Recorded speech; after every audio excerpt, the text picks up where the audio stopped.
அஸ்ஸலாமு அலைக்கும். இன்றைக்கி வந்து சாக்லேட் பன் ரெசிபி வந்து பார்க்கலாம். இந்த பிரிக்கும் போதே பார்த்திங்களா உள்ளே வந்து எவ்வளோ க்ரீமியாகவும் நல்லா சாஃப்டாகவும் வந்துருந்துச்சு. இது வந்து நான் ஓவன் இல்லாமலே பண்ணியிருந்தேன்.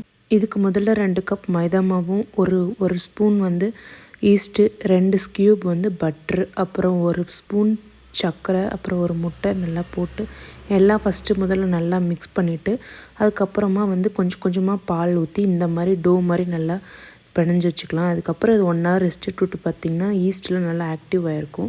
அதை வந்து நல்லா அந்த ஹேர்லாம் வந்து ரிலீஸ் பண்ணி விட்டு நல்லா பிசைஞ்சிட்டு ரெண்டு தான் நான் வந்து கட் பண்ணி எடுத்திருக்கேன். ஒவ்வொன்றா இது பண்ணிக்கலாம்னு சொல்லிட்டு ஒவ்வொரு பேட்சாக.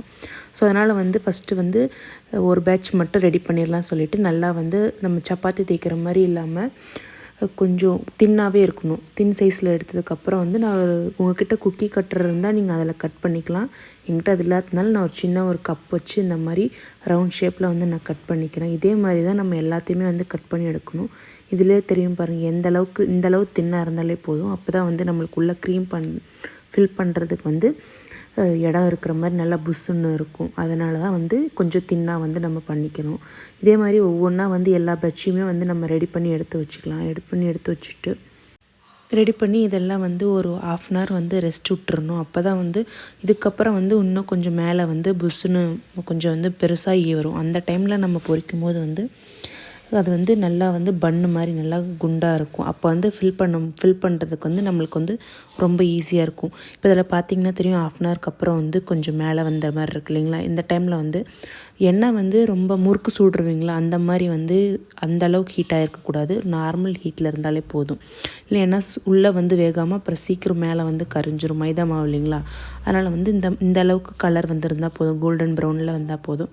வந்ததுக்கப்புறம் இதே மாதிரி வந்து எல்லா பேட்சுமே நம்ம வந்து ஃப்ரை பண்ணி எடுத்துக்கலாம். ஃப்ரை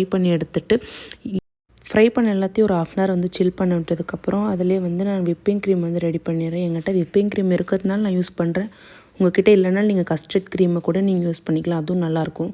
இது வந்து கேக்குக்கு நம்ம யூஸ் பண்ணுறீங்களா அந்த அளவுக்கு இதுக்கு தேவையில்ல, கொஞ்சம் சாஃப்டாக இருந்தாலே போதும். அப்போ தான் வந்து க்ரீம் சாப்பிட்றதுக்கு நல்லாயிருக்கும். அப்புறம் ஒவ்வொரு பன்லேயும் வந்து ஹோல்ஸ் போட்டு இந்த க்ரீம் போகிறதுக்கு அளவாக நம்ம வந்து அந்த இடத்த வந்து அரேஞ்ச் பண்ணிவிட்டு அதே மாதிரி நான் பண்ணேன். உங்ககிட்ட பைப்பிங் பேக் இருந்தால் நீங்கள் அந்த மாதிரி பண்ணலாம். இல்லைனா நான் பாதியாக இது பண்ணியிருக்கீங்களா அந்த மாதிரி கட் பண்ணி உள்ளே அப்ளை பண்ணி சாப்பிட்லாம், ரொம்ப நல்லாயிருக்கும். இதே மாதிரி எல்லா பன்குள்ளேயும் நம்ம ஃபில் பண்ணிக்கலாம். இது ரொம்ப நல்லா இருந்துச்சு. நீங்கள் ஒரு டைம் வீட்டில் ட்ரை பண்ணி பாருங்கள் எப்படி இருந்துச்சு சொல்லி. கிட்ஸ்லாம் ரொம்ப நல்லா விரும்பி சாப்பிடுவாங்க. உங்களை நான் இன்னொரு வீடியோவில் பார்க்குறேன். மறக்காமல் சப்ஸ்கிரைப் பண்ணிவிடுங்க. பாய்.